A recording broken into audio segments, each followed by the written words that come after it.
dami nga pagkain dito eh. May tinapay, may sopas. Patapos panalangin bago kumain. Uy, sosyal! Huwag mong pinapaya ang bilis ko sa pagkain, ha? Hindi ko rin kasalanan kung gutom ako. Pinto na tayo. Maghihitaan niya ako sa'yo. Kasi ang batugan mo pa rin at kaka-cellphone mo. Magpintura. Gusto tuloy ang luto mo, kuya. Habang nakikinig ng radio. Hindi pala cellphone. Ganyan na lang, ha?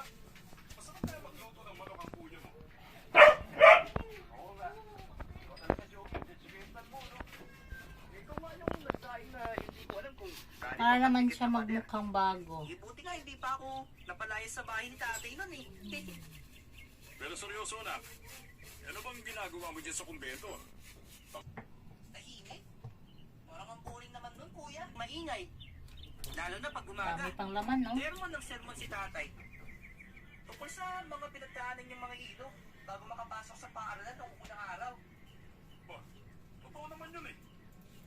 Ibang-iba to. Tay, hindi ka pa rin talaga nagbabago, no? Pero okay lang yan. Sa kumbento, madalas tahimik.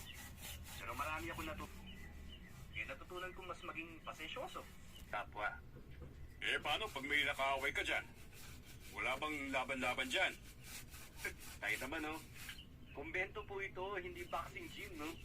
Tinamaan mo yung naring ni Mang Berto? Uy, grabe pa yan, Joey. Saka hindi ko sinasadya yun.